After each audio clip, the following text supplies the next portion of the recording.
Double ઝડપથી થશે બધું. Thank you. હર્ષભાઈ બાઇક જ કરાવી દો ને પછી હા એટલે પછી એટલે થેન્ક યુ. પોલીસે બરાબર સહયોગ કર્યો હતો, કોઈ તકલીફ નથી પડતી? No issue. We are trying our best and we will make it done for sure.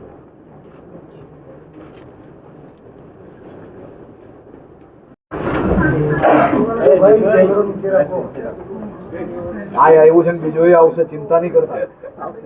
બરાબર છે. તમે સજ્જન માણસ છો, આવા વિશ્વાસમાં નહીં આવતા આવા ચોરોના પાછા. आओ दादा पास। आप कैसे बात में आ गए? ये मेरे डैड का है, उनको actually broad amount was about 4 crore. This is just nothing. But, yes, obviously. Yeah. So cyber crime Gujarat એ આવનારા દિવસોમાં મહત્વપૂર્ણ સુધારા કરીને, ચાહે વહીવટી સુધારા હોય, આજના સમય પ્રમાણે ટેકનોલોજી હજી વધારે જે લેવાની હોય એ ટેકનોલોજી ચલાવવા માટે વધુમાં વધુ પ્રાઇવેટ જે સાયબરના એક્સપર્ટ્સ લોકો છે એવા લોકોને જોડવાની વાત હોય, આ બધી જ દિશામાં સાયબર ક્રાઇમ ગુજરાત દ્વારા કામગીરી કરવામાં આવે છે અને હું આ નવી ટીમને એ બદલ ખૂબ ખૂબ અભિનંદન આપું છું. આજે એક મુખ્યમંત્રી શ્રી ભૂપેન્દ્રભાઈ પટેલજી દ્વારા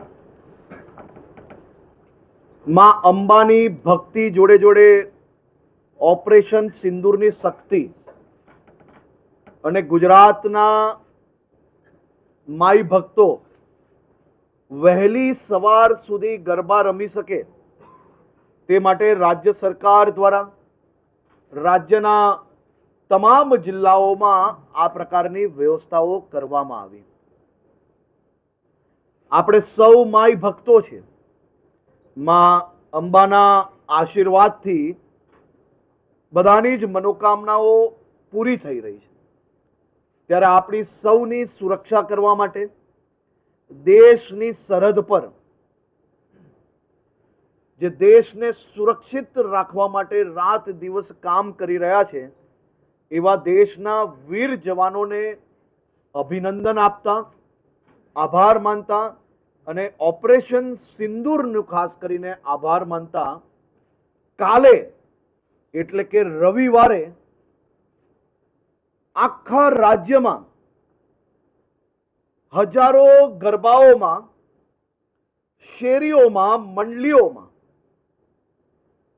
રાત્રે 11 વાગ્યાથી 11:10 સુધી માં અંબાની ભક્તિ જોડે જોડે ઓપરેશન સિંદૂરની શક્તિ નજરે પડશે. માઈ ભક્તો માતાજીની ભક્તિ જોડે જોડે દેશના વીર જવાનોને અભિનંદન આપતા ઓપરેશન સિંદૂરના ગરબા ઉપર ગરબા ઝૂમતા અને ગરબી લેતા આપણે સૌને નજરે પડશે. કાલે દેશભક્તિનો એક અલગ નજારો એ રાજ્યના ગામડાઓથી લઈને શહેર તક સૌને નજરે પડવાનો છે. મારી રાજ્યના સૌ નાગરિકોને વિનંતી છે કે આદરણીય મુખ્યમંત્રી શ્રી ભૂપેન્દ્રભાઈ પટેલે એક આહ્વાન કર્યો છે. રાજ્યના સૌ માઈ ભક્તોને એક અપીલ કરી છે કે કાલની 10 મિનિટ એ વિશ્વ વિક્રમ બનવાની છે. કાલની 10 મિનિટમાં માં અંબાની ભક્તિ જોડે જોડે રાજ્યના સૌ નાગરિકોની દેશભક્તિ બી દેશને નજરે પડશે. એક સાથે લાખો કરોડો લોકો માં અંબાની ભક્તિ જોડે ઓપરેશન સિંદૂરના ગરબા રમતા નજરે પડશે. રાજ્યના સૌ નાગરિકોને વિનંતી છે કે આપની સોસાયટીઓ, આપની મંડળીઓ અને સૌ ગરબા આયોજકો આપણા દેશના વીર જવાનોને અભિનંદન આપતા આ ઓપરેશન સિંદૂરના ગરબામાં કાલે આપણી માઈ ભક્તિ જોડે જોડે દેશભક્તિ બી દેશ અને દુનિયા સુધી પહોંચે તે માટે સૌ લોકો આવો આપણે સાથે જોડાઈને કાલના 7મા નોરતે રવિવારના દિવસે રાત્રે 11 વાગ્યાથી જ ઓપરેશન સિંદૂરની ધૂન ઉપર ગરબા રમવા માટે તૈયાર થઈ જઈએ. ગાંધીનગર પોલીસે જો એમાં સમય તમે વેડફી લેશો તો તમે જ તમારું નુકસાન કરશો. એટલે કે આ પ્રકારની કોઈ બી ઘટના બને તો કઈ જ બીજું વિચાર્યા વગર સીધું 1930 પર સંપર્ક કરવો, જેથી તમને તમારી રકમ અમે પાછી અપાવી શકીએ. ગુજરાત સાયબર ક્રાઇમ દ્વારા સાયબર ફ્રોડ સામે એક મેગા ઓપરેશન કરવામાં આવ્યું. આ ઓપરેશન એટલું મોટું છે, આ ઓપરેશન થકી દેશના અલગ અલગ રાજ્યના ખૂબ મોટા પાયે કેસ સોલ્વ કરવામાં આવ્યા છે.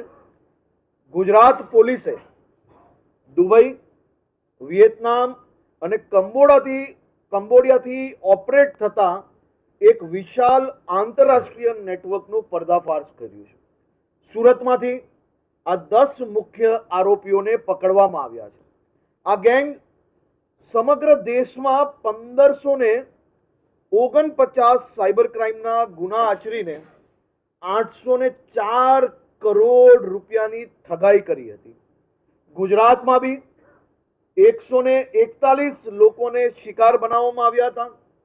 આપણા ગુજરાતીઓના 17.75 કરોડની ઠગાઈ એ આ ટોલકી દ્વારા કરવામાં આવી હતી. કબજે કરેલ મુદ્દામાલમાં ખાસ કરીને ડેબિટ કાર્ડ,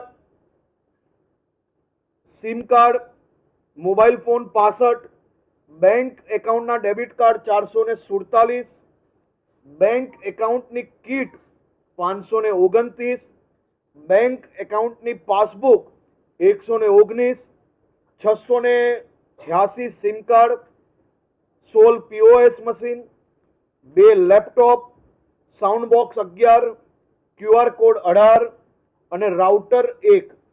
આ આટલા બધા સામગ્રીઓ એ લોકો એક જ જગ્યા પર ભેગી કરીને રાજ્ય અને દેશના હજારો લાખો લોકોને સાયબર ક્રાઇમના શિકાર બનાવવાની સાજિશ રચી રહ્યા હતા. આ તો જે કરેલા ગુનાઓ છે એ, પરંતુ એ લોકો ખૂબ મોટા પાયે ખૂબ મોટી સંખ્યામાં લોકોને અપોઇન્ટ કરીને હજી મોટી સંખ્યામાં લોકોને સાયબર ક્રાઇમના શિકાર બનાવવાની તૈયારીમાં હતા. તે પહેલા જ સાયબર ક્રાઇમ ગુજરાત દ્વારા એમને પકડી લેવામાં આવ્યા છે.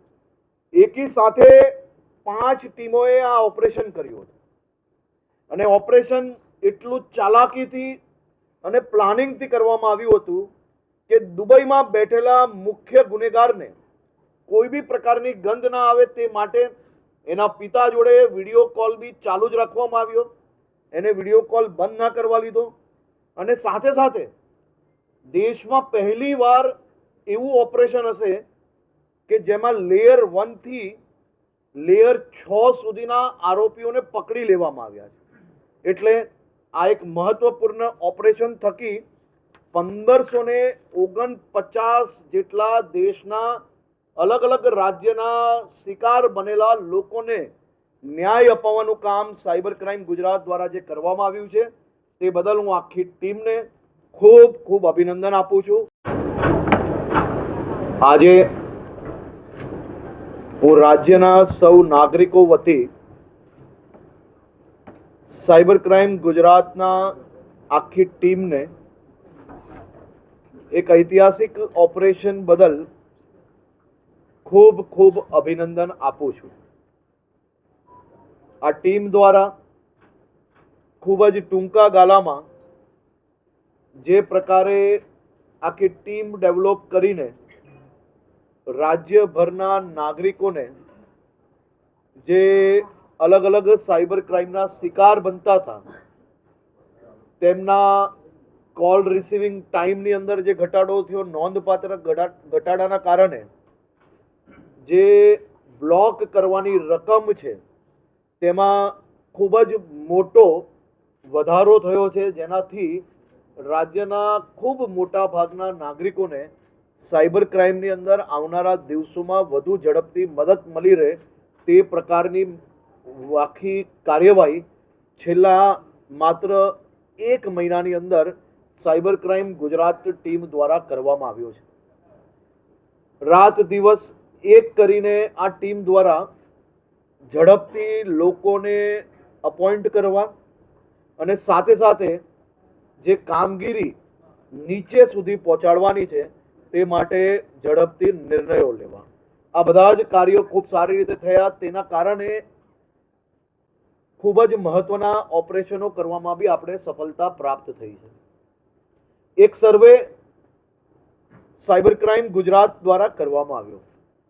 છેલ્લા 6 મહિનામાં સાયબર ક્રાઇમના વધુમાં વધુ કયા કિસ્સાઓની અંદર લોકો શિકાર બન્યા, તો ડિજિટલ અરેસ્ટ તો આપણે સૌ લોકો જાણીએ જ છે, પરંતુ સૌથી વધારે જે લોકોને લોભ લાલચ આપીને ઇન્સ્યોરન્સના નામે, ઇન્વેસ્ટમેન્ટ ફ્રોડના માધ્યમથી અને શેર બજાર એટલે કે સ્ટોક માર્કેટમાં રાતોરાત 1ના 2 ને 2ના 4ની વાતો કરીને ગુજરાતના અનેક નાગરિકોને કઈ રીતે લોકોએ એમના ઝાંસામાં ફસાવ્યા છે તેવા અનેક કિસ્સાઓ ઉપર સાયબર ક્રાઇમ ટીમ દ્વારા ઓપરેશનો કરવામાં આવ્યા અને સફળતા પ્રાપ્ત થઈ છે. મારી રાજ્યના સૌ નાગરિકોને વિનંતી છે કે આ પ્રકારના ઇન્વેસ્ટમેન્ટ થકી રાતોરાત રૂપિયા ડબલ થઈ જાય એવી વાતોમાં આપણે ના આવવું જોઈએ, સ્ટોક માર્કેટની લાલચોમાં ના પડવું જોઈએ અને ડિજિટલ અરેસ્ટના નામની કોઈ વ્યવસ્થાઓ કોઈ બી, એ ઇન્કમ ટેક્સ હોય, ઈડી હોય, સીબીઆઈ હોય, સીઆઈડી હોય કે લોકલ પોલીસ હોય, આવા કોઈ બી કાયદાની અંદર ડિજિટલ અરેસ્ટનું કોઈ વિષય જ નથી. જેથી ડિજિટલ અરેસ્ટના નામના કોલો ઉપર તમારે ડરવાની બદલે એમને છાતી ખોલીને કહેવાનું છે કે જે થાય એ કરી લે. આવી દેશી ભાષામાં વાત કરીને આવા ચીટરોથી બચવું જોઈએ. કોઈ બી ડિજિટલ અરેસ્ટની વાતથી ડરીને તમારે કોઈ બી વિડીયો કોલ પર જવાનું નથી, કોઈ પ્રકારની રકમ ટ્રાન્સફર નથી કરવાની. છેલ્લા અનેક મહિનાઓથી આ પ્રકારની ગેંગો ઉપર રોક લાવવામાં ઘણા અંશે સફળતા મળી છે, પરંતુ સંપૂર્ણ સફળતા ત્યારે જ પ્રાપ્ત થશે જ્યારે લોકો સાવચેત થશે.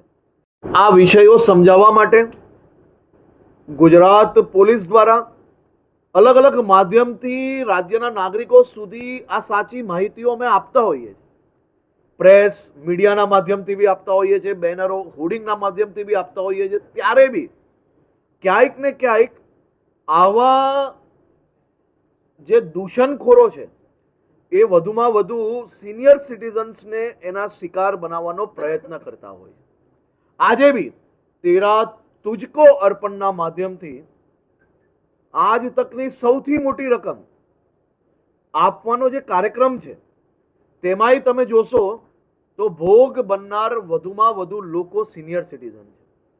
હું આ 3 કિસ્સાઓ ખૂબ ટૂંકમાં લોકોને સમજ આવે તે માટે આપના મીડિયા થકી લોકો સુધી પહોંચાડવા માંગુ છું. વડોદરાના સિનિયર સિટીઝન સાથે વોટ્સએપ દ્વારા સંપર્ક કરીને પોતાની જાતને ઇન્સ્યોરન્સ કંપનીના અધિકારીઓ તેમજ એજન્ટો તરીકે ઓળખ આપે છે, મોટી મોટી લાલચ આપે છે અને આ સજ્જન નાગરિક એમની વાતમાં આવીને ખૂબ મોટી રકમ એમને મોકલે છે. આવા અલગ અલગ 2 કિસ્સાઓ એમની જોડે બને છે, જેમાંથી એક કિસ્સામાં સાયબર ક્રાઇમને ખૂબ સારી સફળતા પ્રાપ્ત થઈ છે અને કરીબન 4 કરોડથી ઉપરની રકમ એમને આજે 13 તુજકો અર્પણ થકી પાછી આપવામાં આવશે. રાજ્યના એક સજ્જન નાગરિકને વોટ્સએપ દ્વારા સંપર્ક કરીને પોતાની ઓળખ રજિસ્ટ્રાર કંપનીના બ્રોકર તરીકે આપીને ફરિયાદીનો વિશ્વાસ જીતીને રોજ કોઈ રોકરિક એપ્લિકેશનથી એપીકે ડાઉનલોડ કરાવી અને ઇન્વેસ્ટમેન્ટના બહાને એની પાસેથી મોટી રકમની તોડ કરવામાં આવે છે. એ નાગરિકને બી આજે એમનો ન્યાય સાયબર ક્રાઇમ દ્વારા અપાવવામાં આવ્યો છે અને એમને બી એમનો ચેક આજે સાયબર ક્રાઇમ દ્વારા અહીંયાથી આપવામાં આવશે. અમદાવાદના બીજા એક સજ્જન સિનિયર સિટીઝન દ્વારા અને મહિલા હતા, વિડીયો કોલ કરીને પોતાની ઓળખ ડીસીપી ક્રાઇમ મુંબઈ તરીકે આપવામાં આવે છે. ફરિયાદીને એમ કહેવામાં આવે છે કે તમે થાઈલેન્ડ જે પાર્સલ મોકલેલું તેમાં પાસપોર્ટ, ખોટા આધાર કાર્ડ અને ડ્રગ્સ જે મોકલ્યા છે એ અમે પકડ્યું છે અને 12 દિવસ તક આ સજ્જન સિનિયર સિટીઝન એમની જોડે વિડીયો કોલ ચાલુ રાખે છે. કોઈ બી પ્રકારે પોલીસને માહિતી નથી આપતા અને 12 દિવસ પછી જ્યારે સજ્જન લોકોએ કોઈ એમને માહિતી આપી હશે અને એમને 1930 પર સંપર્ક કર્યો અને આજે એમને બી અહીંયાથી ન્યાય મળે છે. આ 3 કિસ્સા હું આપની જોડે એટલે શેર કરી રહ્યો છું. ડિજિટલ અરેસ્ટ, ઇન્સ્યોરન્સના નામે, શેર બજારના બ્રોકર્સના નામે, રાતોરાત કરોડપતિ બનાવી લેવાના નામે, આવા જે તોડબાજો છે એમની વાતોમાં આપણે નથી આવવાનું અને આવા કિસ્સાઓ ધ્યાન પર આવે તો ઝડપથી આપ લોકોએ 1930 પર જો ગોલ્ડન આવર્સમાં સંપર્ક કરશો તો જરૂરથી તમારી રકમ પાછી લાવવામાં સહયોગ પ્રાપ્ત થઈ શકશે. ગાંધીનગર પોલીસ દ્વારા આ કેસમાં ખૂબ ડિટેલ્ડ ઇન્વેસ્ટિગેશન કરવામાં આવી રહ્યું છે અને જે પ્રકારે ગાંધીનગર પોલીસે કામગીરી કરી છે અને હું મારી ગાંધીનગર પોલીસના વીર જવાનોને અભિનંદન આપું છું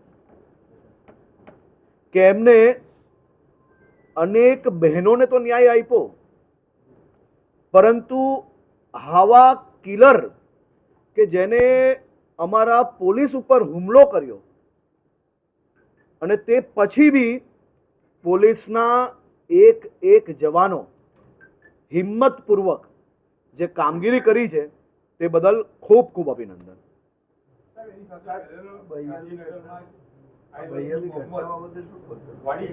ભૈયાલી જે ઘટના બની છે એ બાબતે શું